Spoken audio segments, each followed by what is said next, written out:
کہ میں نے اس کا آغاز کیسے کرنا ہے، میں اس کے جو نیگیٹو آسپیکٹس ہیں مجھے ان کا بھی پتہ ہے، مجھے ان کے پازیٹیو آسپیکٹس کا بھی پتہ ہے، اور میں کسی نہ کسی نتیجے پر بھی پہنچ سکتا ہوں اور میں بات کو بہتر انداز سے بیان کر سکتا ہوں۔ عام طور پر ہم جب بھی کوئی ایسے لکھنا چاہ رہے ہوتے ہیں تو سب سے پہلے ہم نے آؤٹ لائن بنانا ہوتا ہے۔ آؤٹ لائن بعض ایسیز میں آپ کو ایگزامنر کی ہی ڈیمانڈ ہوتی ہے کہ رائٹ این ایسے ود این آؤٹ لائن، تو وہاں پر تو لازمی طور پہ آپ نے پیپر کے اندر ہی آؤٹ لائن کا بھی ذکر کرنا ہے۔ لیکن اگر آپ آؤٹ لائن نہیں لکھ رہے یا آؤٹ لائن کی آپ سے ڈیمانڈ نہیں کی گئی، تب بھی آپ کے دماغ میں فوراً ایک آؤٹ لائن بننا چاہیے، اس لیے کہ اس آؤٹ لائن کو ہی لے کر آپ آگے بڑھیں گے اور وہ آؤٹ لائن ہی آپ کو ہیلپ کر رہا ہوگا اور آپ آگے بڑھتے چلے جائیں گے اور آپ لکھتے چلے جائیں گے۔ آؤٹ لائن میں سب سے پہلے آپ نے انٹروڈکشن دینا ہے۔ انٹروڈکشن آپ کوشش کریں کہ زیادہ لمبا نہ ہو، مختصر ہو، جامع ہو، جس میں آپ نے جو موضوع آپ ڈسکس کرنے لگے ہیں اس کے تھوڑے بہت خد و خال آپ واضح کر دیں۔ اس کا اگر کوئی ہسٹوریکل بیک گراؤنڈ آپ جانتے ہیں تو وہ لکھ لیں، یا اس سے متعلق آپ کوئی جیسے بھی انٹروڈکٹری طور پہ بتانا چاہتے ہیں وہ آپ بتا دیں۔ اس کے بعد آپ نے مین باڈی کی طرف جانا ہوتا ہے۔ مین باڈی کیا ہے؟ مین باڈی میں وہ سارے موضوعات آپ ڈسکس کریں گے جو کہ آپ اس موضوع سے متعلق اپنے دماغ میں پلان کیے ہیں۔ عام طور پر 2 یا 3 یا 4 پیراگراف میں آپ نے اس ایسے کی مین باڈی کو بیان کرنا ہے۔ آپ نے یہ کوشش کرنی ہے کہ اس مین باڈی میں کوئی بھی پہلو اگنور نہ ہو، آپ سارے پہلو جو ہیں ان کو اچھی طرح ڈسکس کریں۔ آخر میں آپ نے کنکلوژن نکالنا ہے۔ کنکلوژن کا مطلب یہ ہے کہ جو بھی باتیں آپ نے مین باڈی میں بیان کی ہیں، آپ نے خود اس میں سے کیا نتائج نکالے ہیں، تو وہ آپ نے کنکلوژن میں پیش کرنے ہیں، اور کنکلوژن ہمیشہ بڑا واضح ہو اور بڑا جاندار ہو۔ سب سے امپورٹنٹ بات جب بھی آپ نے ایسے کرنا ہے، اس بات کا خیال رکھنا ہے کہ ایسے کی لینگویج انتہائی سمپل ہو، انتہائی ایزی ہو۔ آپ نے مشکل الفاظ کا چناؤ نہیں کرنا، ایسے الفاظ آپ نے نہیں لکھنے جن کے سپیلنگ مشکل ہوں اور آپ کے سپیلنگ مسٹیک کے امکانات بڑھ جائیں۔ یاد رکھیے گا، جتنی زیادہ ایسے میں آپ غلطیاں کریں گے اتنے ہی آپ کے مارکس کٹتے چلے جائیں گے۔ کوشش کریں کہ کم سے کم غلطیاں ہوں، آسان الفاظ، چھوٹے فقرے، ان کا آپ نے انتخاب کرنا ہے۔ پھر ایک بات جو میں خاص طور پہ یہاں پر آپ کو بتانا چاہوں گا وہ ہوتا ہے کنٹروورشل ایسے، جس میں آپ نے مختلف قسم کے جو پہلو ہیں ان کو ڈسکس کرنا ہے۔ یعنی اگر ایک ایسا آپ کے پاس ٹاپک آ گیا، مثال کے طور پر کو ایجوکیشن آ گیا، اب کو ایجوکیشن ایک ایسا ٹاپک ہے جو ایک کہہ لیں آرگومنٹیٹیو ایسیز میں آتا ہے، جو ایک کنٹروورشل ٹاپک ہے، جس کے حق میں بھی بہت سے لوگ ہیں، جس کے خلاف بھی بہت سے لوگ ہیں۔ کچھ لوگوں کا خیال ہے کہ کو ایجوکیشن ہونی چاہیے، کچھ لوگوں کا خیال ہے کہ کو ایجوکیشن نہیں ہونی چاہیے۔ آپ نے کیا کرنا ہے؟ میں تو آپ کو یہ ایڈوائز کروں گا کہ آپ انتخاب ہی کنٹروورشل ٹاپک کا کریں۔ کنٹروورشل ٹاپک پر ایسے تحریر کرنا بہت آسان ہوتا ہے۔ سب سے پہلے آپ نے اس کا انٹروڈکشن دینا ہے۔ مثال کے طور پہ کو ایجوکیشن ہی ہے تو آپ اس کا انٹروڈکشن دیں کہ کو ایجوکیشن کیا ہے بھائی۔ کو education is a system of education in which boys and girls study together. This system was first of all introduced in Switzerland. Later on it became popular almost all over the world. Arguments differ on the topic. Some people are in favor of co-education. There are other people who are against this system. اس طرح کا آپ نے ایک جو ہے وہ introduction دے دینا ہے۔ پھر اس کے بعد اگلے پیرے میں آپ چلے جائیں گے تو اس میں آپ کیا لکھیں گے؟ اس میں آپ آرگومنٹس ان فیور دے دیں گے۔ اب کو ایجوکیشن کی فیور میں کیا کیا آرگومنٹس ہو سکتے ہیں؟ یہی ہو سکتے ہیں کہ بھئی سوشل گراؤنڈز پر بھی اس کے جو ہیں وہ فائدے ہیں، اس کے اکنامک گراؤنڈ پہ بھی فائدے ہیں، سستا نظام ہے، تھوڑے کالج کھولنے پڑتے ہیں، تھوڑے تعلیمی ادارے جو ہیں وہ کھولنے سے ہی زیادہ تر بچے جو ہیں وہ انہی میں سما جائیں گے، بجائے اس کے آپ کو الگ الگ کھولنا پڑے۔ پھر کیا ہے، جب بچے اکٹھے پڑھ رہے ہیں تو ان میں لڑکے اور لڑکیاں اکٹھے ہیں تو ان میں کچھ نہ کچھ تمیز تہذیب بھی آنا شروع ہو جاتی ہے، وہ ایک دوسرے کا خیال کرتے ہیں، لحاظ کرتے ہیں، ایک دوسرے کے ساتھ ان کا تعلیمی کمپٹیشن شروع ہو جاتا ہے۔ اس طرح کی آپ جو بھی پازیٹیو باتیں آپ سمجھتے ہیں کہ ان کی پڑھائی کے لیے یہ چیز جو ہے وہ کتنی اچھی ہو سکتی ہے کہ جو اسٹوڈنٹ جن ٹاپکس کو بہتر سمجھتا ہے وہ دوسرے کے ساتھ ڈسکس کر سکتا ہے۔ اسی طرح میل اور فیمیل جو اچھے ٹیچرز ہیں ان کو کوچنگ میسر ہو سکتی ہے۔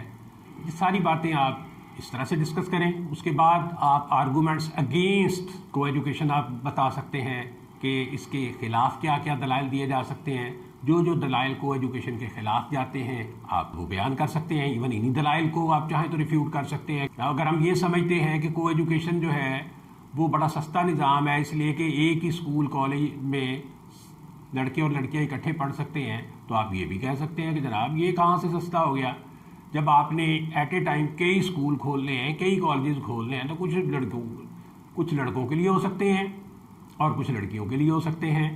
اور اسی طرح آپ بتا سکتے ہیں کہ بھائی یہ کوئی اتنا بھی جو ہے فائدہ مند نظام نہیں ہے، لڑکیاں جو ہیں وہ صحیح طریقے سے اپنی سوشل ایکٹیویٹیز جو ہے یا جو سپورٹس یا اور اس طرح کی ایکٹیویٹیز ہیں وہ لڑکوں کے سامنے جو ہے وہ سارا کچھ نہیں کر سکتی وغیرہ وغیرہ۔ تو یہ آپ نے اس کے حق میں بھی بولنا ہے، آپ اس کے خلاف بھی بولنا ہے، یعنی وہ لوگ جو حق میں دلائل دیتے ہیں وہ کیا دیتے ہیں، وہ لوگ جو اس کے ٹاپک کے خلاف دلائل دیتے ہیں وہ کیا دیتے ہیں۔ تو اس کے بعد آپ نے آگے کیا لکھنا ہے، آگے آپ لکھیں گے کہ کنکلوژن کیا ہے آپ کا، کنکلوڈ کیا کرتے ہیں آپ اس ساری باتوں کو دونوں طرف کی دلیلوں کو سن کر، اور ایک کنکلوژن کا پیرا دے دیں گے اور آخر میں آپ اپنے سجیشن دے سکتے ہیں، تجاویز دے سکتے ہیں۔ تو گویا ہم نے ایک کنٹروورشل ٹاپک کو کس طرح ڈسکس کیا ہے کہ ہم نے اس کا انٹروڈکشن دیا ہے، ہم نے آرگومنٹس ان فیور دیے ہیں، ہم نے آرگومنٹس اگینسٹ دیے ہیں، ہم نے کنکلوڈ کیا ہے اور ہم نے سجیشنز دیے ہیں۔ تو یہ ایک طریقہ ہے، اور میں سمجھتا ہوں کہ کنٹروورشل ٹاپک کو اٹیمپٹ کرنا بہت ہی آسان ہوتا ہے۔ جو باتیں آپ کے دماغ میں ہیں، جو اس کے حق میں ہیں، وہ آپ بتا دیں کہ بھئی ایک طبقہ ایسا ہے جو یہ دلیلیں دیتا ہے اس کے حق میں۔ جو باتیں اس کے خلاف آپ کے دماغ میں جاتی ہیں آپ بتائیں کہ بھئی ایک طبقہ ہے جو ان گراؤنڈز پہ اس بات کی مخالفت کرتا ہے، اور اس کے بعد آپ نے کنکلوڈ کیا ہے اور سجیشن دے دیے۔ تو آسان ترین کام ہے ایک کنٹروورشل ایسے کو اٹیمپٹ کرنا۔ اس کے بعد میں ایک اسٹوڈنٹس کا اہم مسئلہ بھی زیر بحث لاتا ہوں۔ اکثر اسٹوڈنٹس کہتے ہیں کہ ہم نے 10 ایسے تیار کیے تھے، 15 ایسے تیار کیے تھے، 18 ایسے تیار کیے تھے اور ان میں سے ایک بھی نہیں آیا، تو ہمیں کوئی ایسا گر بتائیں کہ جو بھی ایسے آئے ہم اس کو اٹیمپٹ کر لیں۔ تو گر والی بات اس میں سمپلی یہی ہے کہ جب بھی آپ امتحان دینے کے لیے تیاری کر رہے ہیں آپ کو پتہ ہونا چاہیے کہ اس وقت کرنٹ ایشوز کیا چل رہے ہیں، ایکسپیکٹڈ ایشوز کیا ہو سکتے ہیں کہ جن پر کوئی ایسے آ سکتا ہے۔ اس کے علاوہ آپ کو سائنس سے ریلیٹڈ تمام ایسیز جو ہیں وہ آپ نے پڑھے ہونے چاہیے، ایجوکیشن سے ریلیٹڈ ایسیز آپ نے پڑھے ہونے چاہیے۔ اسی طرح جو سوشل پرابلمز ہیں ان کو آپ اچھی طرح سے دیکھیں کہ ہمارے کیا کیا مسائل ہیں جن کو ایگزامینر جو ہے وہ موضوع بحث بنا سکتا ہے یا ہمیں ایسے لکھنے کو کہہ سکتا ہے۔ بعض اوقات ایک ایسا عنصر بھی آتا ہے، بعض اوقات ایگزامینر بھی اسٹوڈنٹس کے ساتھ زیادتی کر جاتے ہیں، پتہ نہیں ایگزامینر کے بھی دماغ میں کس طرح کا فطور آ جاتا ہے کہ اتنا مشکل ٹاپک جو ہے وہ دیتے ہیں کہ اسٹوڈنٹس نے یا تو کبھی سنا ہی نہیں ہوتا اور یا ان بیچاروں کو وہ اٹیمپٹ کرنا ہی نہیں آتا۔ تو ایگزامینر کو بھی سوچنا چاہیے کہ وہ کوئی ایسا موضوع دے جس پہ بچہ آسانی سے کچھ نہ کچھ تحریر تو کر سکے۔ آگے آپ کی اپنی مرضی ہے کہ آپ اس کی تحریر سے اندازہ لگا لیں کہ آپ نے اس کو کم نمبر دینے ہیں یا زیادہ دینے ہیں، لیکن کم از کم یہ زیادتی نہیں ہونی چاہیے کہ اسٹوڈنٹ کو اتنا مشکل موضوع دیا جائے کہ وہ اٹیمپٹ کرنے سے ہی قاصر ہو۔ پھر ایک اور چیز جو ہمارے ہاں بہت زیادہ ہے، ماسٹر ایسے یا ایسا ایک ایسے کہ ایک ہی ایسے ہو اور کئی موضوعات کے تحت اس کو لکھا جا سکے۔ میں ذاتی طور پہ ایسے کے حق میں نہیں ہوں، کیونکہ ہوتا کیا ہے کہ بچہ ایک ہی ایسے تیار کر کے تو جناب ایگزامینیشن ہال میں چلا جاتا ہے، اور اگر وہ آ بھی جائے کسی نہ کسی موضوع کے تحت تو وہ اس طرح کے گول مول فکرے ہوتے ہیں کہ ایگزامینر سمجھ جاتا ہے کہ اس نے ایک ہی ایسے تیار کیا تھا اور یہ سارے فکرے جو ہیں وہ اس ٹاپک کے ساتھ ریلیٹڈ نہیں ہیں، لہذا ایگزامینر آپ کو زیادہ اچھے نمبر نہیں دے گا۔ اگر آپ نے ماسٹر ایسے تیار کرنا ہے یا ایک ایسا ایسے تیار کرنا ہے جو ملٹیپل ٹاپکس کے تحت لکھا جا سکے، تو آپ نے یہ کرنا ہے کہ آپ میں اتنی صلاحیت ضرور ہو کہ ان فقرات کو، ان سینٹنسز کو آپ اس طرح سے لکھیں کہ آپ بہت سا میٹیریل اپنے پاس سے بھی اس میں ڈالنے کی صلاحیت رکھتے ہوں۔ اگر آپ میں صلاحیت ہے کہ اس گیون ایسے میں جو یا گیون سینٹنسز میں جو کہ آپ نے یاد کیے ہیں، اگر تو آپ ان میں کافی مواد اپنے آپ ڈال سکتے ہیں، اپنے طور پہ شامل کر سکتے ہیں، تو آپ اس میں سے بہتر نمبر لے لیں گے، ادروائز آپ کو اچھے نمبر نہیں ملیں گے۔ تو میری یہ ایڈوائس ہے کہ پہلی آپ کی پرائرٹی یہ ہونی چاہیے کہ کسی ایسے کا انتخاب کریں جو آپ نے تیار کیا ہوا ہے یا اس پر آپ کو بہتر نالج ہے، اور اگر ایسی صورتحال سے آپ کا سامنا ہے، آپ کو کوئی بھی ایسے پیپر میں نہیں آیا جو آپ نے تیار کیا تھا، البتہ وہ ماسٹر ایسے سے ریلیٹڈ کوئی ایسے آ گیا ہے، تو آپ نے اس کو اس طرح تحریر کرنا ہے کہ آپ نے وہ جو گیون سینٹنسز آپ کے دماغ میں ہیں، ان میں گیون ٹاپکس سے ریلیٹڈ آپ فکرے چھانٹیں، کیونکہ اس بات کا امکان ہے کہ وہ ایسے جو ہے وہ سوشل نہیں ہے، لیکن ادھر آپ کے جو فکرے ہیں ان میں وہ سوشل ہے، یا وہ ایسے جو ہے وہ اکنامک نہیں ہے اور آپ کے فکروں میں وہ اکنامک ہے، یا اسی طرح کی کوئی اور تحریر ہے۔ تو آپ نے سب سے پہلے اس بات کی گہرائی تک جانا ہے کہ یہ ایسے کسی سوشل ٹاپک پہ ہے، یہ ایسے کسی کرمنل ٹاپک پہ ہے، یہ ایسے جو ہے یہ کسی اکنامک ٹاپک پہ ہے۔ تو جو سوشل یا کرمنل یا اکنامک ٹاپکس ہوں گے انہی سینٹنسز کو ہی آپ لیں گے، نمبر 1۔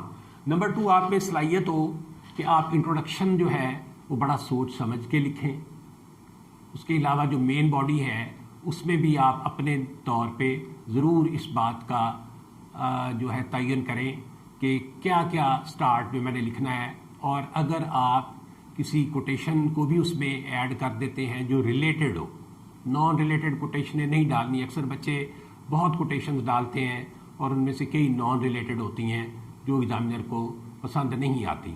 ایسا کوئی کام آپ نے نہیں کرنا، آپ نے کوئی ایسا محاورہ، کوئی کوٹیشن یا کوئی ایسی اور چیز جو آپ سمجھتے ہیں کہ ڈائریکٹلی ریلیٹڈ ہے، آپ وہ اس میں ڈالیں، اس کا آپ کو یقیناً بینیفٹ ہوگا۔ اور اس کے علاوہ میں کچھ فکرے بھی ضرور آپ کو بتا دیتا ہوں جو آپ کو ملٹیپل ایسے کے طور پہ کام آئیں گے، لیکن میں ساتھ یہ ایڈوائز ضرور کرتا ہوں کہ صرف انہی سینٹنسز پہ آپ نے ڈیپینڈ نہیں کرنا۔ اگر تو آپ میں یہ صلاحیت ہے کہ ان فکروں کو موضوع کے مطابق نہ صرف آپ تبدیل کر سکتے ہیں بلکہ موضوع سے ریلیٹڈ کچھ ایکسٹرا فکرے بھی ڈال سکتے ہیں، تب آپ جو ہے وہ اس موضوع پر لکھیں۔ تو یہ فکرے میں کچھ آپ کو بتا رہا ہوں، یہ آپ کو مشکل وقت میں کام آ سکتے ہیں، لیکن بارہا کہہ رہا ہوں کہ صرف انہی پہ آپ نے ڈیپینڈ نہیں کرنا، آپ نے کچھ اور چیزیں بھی اس میں شامل کرنی ہیں، تبھی آپ اچھے مارکس حاصل کر سکتے ہیں۔ تو آپ نے اس بات کا خیال کرنا ہے کہ آیا کہ یہ صرف سوشل لیول ہے یا یہ کوئی جو ہے وہ اکنامک ایشو ہے، تو اس کے مطابق آپ جو ہے وہ سینٹنسز اپنے لکھیں گے۔ تو چلیے ہم شروع کرتے ہیں۔ سب سے پہلے ہم اس کا آؤٹ لائن لکھیں گے۔ اب آؤٹ لائن کیا ہوگا؟ نمبر 1 ہم انٹروڈکشن دیں گے، انٹروڈکشن کے بعد ہم لکھیں گے فیکٹرز بیہائنڈ، اور آگے لائن لگی ہے جس کا مطلب یہ ہے کہ فیکٹرز بیہائنڈ آپ نے کرپشن لکھنا ہے یا انفلیشن لکھنا ہے یا پاورٹی یا ان امپلائمنٹ، یہ جو بھی ٹاپک ہے، جہاں بھی لائن لگی ہوگی اس میں آپ نے اس ٹاپک کو لکھنا ہے جو اوپر بیان کیا گیا ہے. نمبر 3 پہ آپ لکھیں گے how to eradicate the evil of, پھر آگے ڈیش ہے، لائن ہے، آپ نے ٹاپک لکھنا ہے. نمبر 4 پہ ہے collective efforts of the general public and government authorities are required to solve the problem of dash, مین وہی ٹاپک. اور نیکسٹ نمبر پر آپ نے لکھنا ہے religious scholars, politicians, teachers, social media should play their role to solve the problem of dash. اور end پہ آپ لکھیں گے کنکلوژن. تو یہ آپ کا آؤٹ لائن بن جائے گا. اس کے بعد آپ سب سے پہلے گیون لائن ہے جس پر آپ لکھیں گے is one of our national problems which is increasing day by day. Every third world country is facing the issue of dash in one way or the other. It not only affects the life of the general public but also destabilizes the government. It gives birth to depression and frustration in society and state. It creates and spreads the feelings of uncertainty and insecurity among the common people. When it enters into society, it eats up the inner strength and destroys the very structure of the state. The factors behind dash are illiteracy, poverty, corrupt government machinery, social injustice, and dishonest police and judicial officials. The wrong economic policies of our governments have worsened the situation. The spread of bribery in every government office is the root cause of every evil in our society. No one wants to work hard. Everyone is dreaming to get rich overnight. We want to adopt a lavish lifestyle even if we have to rob others by one way or the other. We are forgetting religious and moral values day by day. Our governments have never taken serious step to eradicate the problem of dash. The government and the general public should make collective efforts to get rid of this evil. Education can play a vital role in this regard. Due to illiteracy and lack of knowledge, our common people are suffering. Therefore, education should be within the reach of general public. When they would be universally educated, they would understand their rights and duties. They would be better able to serve their nation and country. Justice and equality in the country are very important to keep the people on the right path.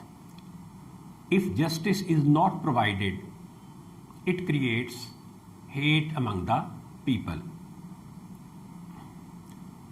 There should be no division of society on the basis of race, color, caste, creed, and wealth. A common person should feel satisfied that no one can do injustice to him because of his power and prosperity.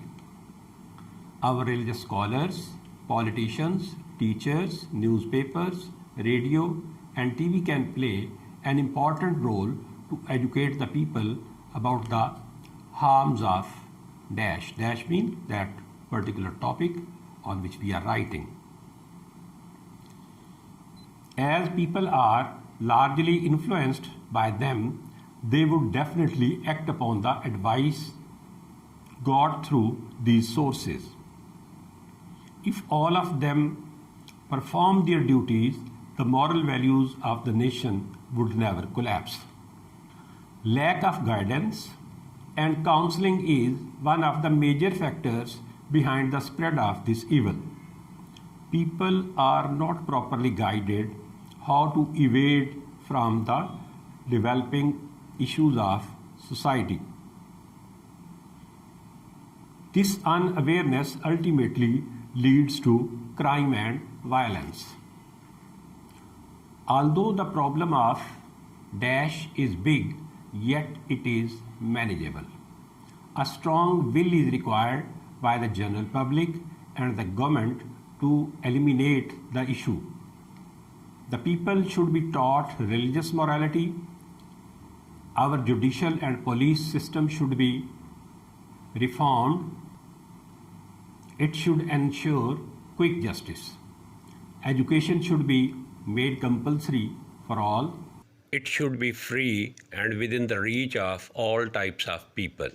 Only then can we avoid the evil effects of dash, full stop.